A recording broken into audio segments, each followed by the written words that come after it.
เกิดอีหยังขึ้นกับ Facebook น้องหักแพงผู้ติดตามบ่ธรรมดาแต่ว่าหายวับไปกับตายังเข้าบ่ได้ทักทายสบายดี FC ทุกท่านกันแล้วกันมาพบมาพ้อกันคลิปนี้ต้องขอทักทายสบายดี FC ของน้องหักแพงวรัญญพรศิลปินในดวงใจของพ่อแม่จากฝากฟังสาวน้อยลำเพลินโชว์ขอสบายดี FC ของเจบอลาวทั้งสองฝั่งของบ่ว่าจะอยู่ทั้งฝั่งไทยและก็ฝั่งลาวคลิปนี้ต้องขอยกย่ายไส้สวยจากน้องธิดาลาวจาก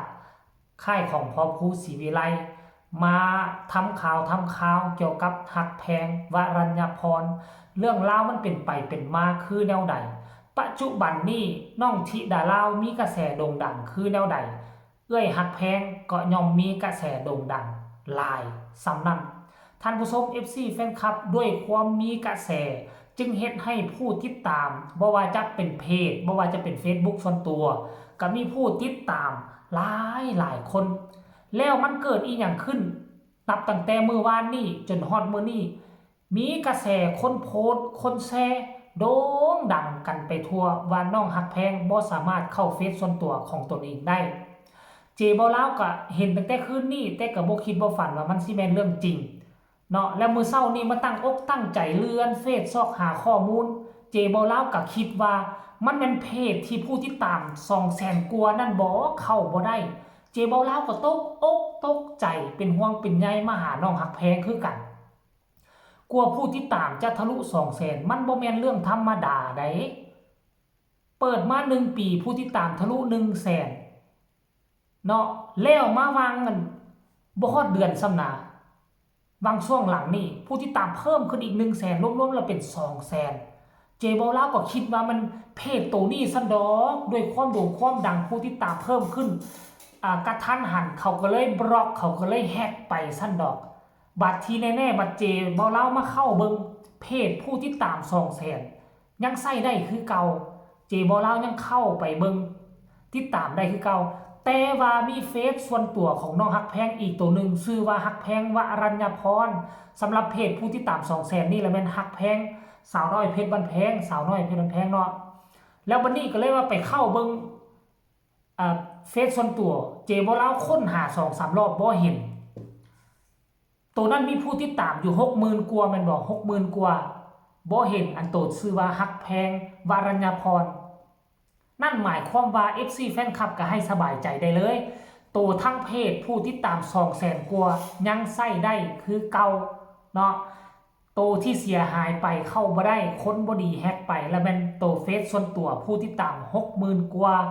สำหรับคนอื่นแล้ว 60,000 นี่มันก็หลายแล้วล่ะ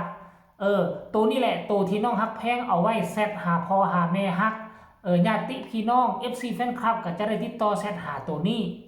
มันก็เลยกลายเป็นกระแสฮือฮาโอ้ยผู้นั้นกระแสผู้นี้กระโพสว่าเฟซของน้องฮักแพงถูกบล็อกถูกแฮกใส่บ่ได้แต่บ่เห็นมีผู้ใดเขียนรายละเอียดว่าเป็นตัวติดตาม 200,000 หรือตัวติดตาม 60,000 อันนี้เจบ่ลาวกลับไปหาข้อมูลมาแล้วเด้อความกระจ่างแจ้งเนาะเป็นรูปเดียวชื่อเดียวกันกับน้องฮักแพงตั้งตัวใหม่นี้ขึ้นมาแล้วเนี่ยตัวเก่าเสียไปก็เสียไปโลดท่านผู้ชมเนาะบ่เสียดายFC แฟนคลับของน้องฮักแพงหลายอยู่และพร้อมที่จะกลับคืนมาติดตามและพร้อมที่จะสนับสนุนซัพพอร์ตลูกสาวฮักแพงอยู่แล้วนะแต่ว่าน้องฮักแพงกับบ่นิ่งดูได้ได้ตัวเก่าใส่บ่ได้ก็ฮีบตั้งตัวใหม่ลดละใส่ซื้อเก่าใส่รูปเก่าหน้าปกตัวเก่าชื่อว่าฮักแพงวรัญญพรปัจจุบันนี้ผู้ติดตาม65 คนละไปเข้าติดตามให้กำลังใจน้องเด้อนี่คือ65 คนแล้วผู้ติดตามเด้อรูปตัวเก่าซื้อตัวเก่าแต่เฟซเก่านั่นเฮาไปเขียนซื้อนี่ก็บ่เห็นแล้วเด้อบ่ปรากฏเห็นแล้วท่านผู้ชม FC แฟนคลับด้วยความโด่งความดังผู้ฮักก็มีผู้ซังก็หลายโจรก็มีทุกมื้อนี้โจรมาทุกรูปแบบบ่ว่าจะมาทั้งซึ่งหน้าตัวต้มทั้งโทรศัพท์ก็มีฉะนั้นของน้องฮักแพงมีโอกาสบ่ที่ถูกคนอื่นแฮกไปมันก็มีโอกาสเพราะน้องมีชื่อเสียงโด่งดังและผู้ติดตามก็ 60,000ผู้ใดได้ไปนี่โชคดีและผู้ติดตามตั้งว่า 60,000 แล้วเอาไปเฮ็ดหยังก็ได้ไปโฆษณาขายของก็ดีท่านผู้ชม FC แฟนคลับเนาะเป็นห่วงยังโชคดีน้อยนึงบ่แม่นเพจผู้ติดตาม 200,000 คันบ่ซั่นน้ำตาไหลย้อนแท้ อายหากระโดนไปไม่มากของน้องอายก็กู้คืนบ่ได้มาล่าสุดคือน้องหักแพงและคนต่อไปจะเป็นไผเนาะที่จะโดนท่านผู้ชมเอ้ยเนาะให้เป็นห่วงดังลายก็บ่ดีอันนี้คือเรื่องราวข้อมูลข่าวสารใหม่ล่าสุดเนาะเกี่ยวข้องกับน้องหักแพงก็คือว่าเฟซถึกแฮ็กถึกบล็อกเข้าบ่ได้แต่เรากับบ่นิ่งนอนใจได้ปัจจุบันนี้กำลังเอาโทรศัพท์มือถือไปให้ทั้งห้างซ่อมแปลงเขาเจ้าเบิ่งว่าจะสามารถกู้รหัสกู้เอาเฟซตัวนี้กลับคืนมาได้อยู่บ่ผู้ที่ตาม 60,000 และค่อยคิดว่าอีกบ่พอเท่าใดเดือนนี่แหละมันน่าจะทะลุแสนคันท่ากรณีว่ามันบ่มีปัญหาอีหยังหั่นนะก็ต้องขอ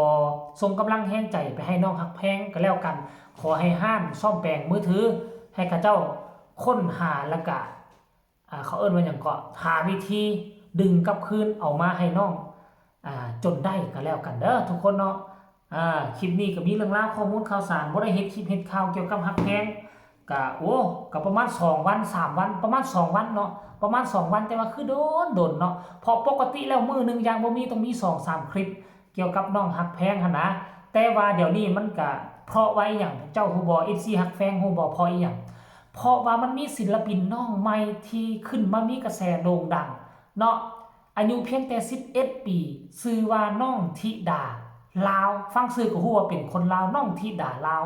ซึ่งเป็นคนไทยข้ามไปถ่ายทำ MV ข้ามไปเฮ็ดคลิปเฮ็ดข่าวเกี่ยวกับศิลปินคนหนึ่งอยู่ทางฝั่งลาวและบังเอิญไปพบไปพ่อน้องคนนี้คนบ้านแต่ว่ามีน้ำเสียงอันหนักแน่นเสียงกังวานทรงพลังชื่อว่าน้องธิดาลาวก็เลยเอามาอยู่นำฝั่งไทยเอามาเป็นลูกบุญธรรมไปทำเรื่องทำเอกสารให้มันถูกต้องตามกฎหมายน้องก็สามารถใช้ชีวิตอยู่ฝั่งไทยได้น้องก็สามารถหากินขึ้นเวทีอยู่ฝั่งไทยได้เพราะเอกสารถูกต้องหมดแล้วเพราะเป็นลูกบุญธรรมของคนไทยแล้วก็มาใช้ชีวิตเรียนหนังสืออยู่นี่มีเพลงแรกเป็นเพลงของตนเองชื่อว่าเพลงหอบฝันข้ามโค้งโด่งดังในทุกแพลตฟอร์มปัจจุบันนี้ท่านผู้ชม FC แฟนคลับแล้วก็มีคิวงานยาวเหยียดปัจจุบันนี้หลายวงดึงไปขึ้นท่านผู้ชม FC แฟนคลับนี่คือสาเหตุจึงเฮ็ดให้เจบ่ลาวบ่ได้เฮ็ดคลิปฮักแพงเป็นเวลา2วันปัจจุบันนี้ก็จะกลับคืนมาเป็นที่เรียบร้อยแล้วล่ะท่านผู้ชม FC แฟนคลับเนาะเอาคลิปนี้ก็ฝากไว้ในอ้อมอกอ้อมใจของ FC แฟนคลับของฮักแพง FC แฟนคลับFC แฟนคลับอุ้งอิงและก็ FC แฟนคลับธิดาลาวเอาไว้เพียงซ้ำนี้สำหรับคลิปนี้เนาะลาไปก่อนพบกันใหม่ในคลิปหน้าสบายดี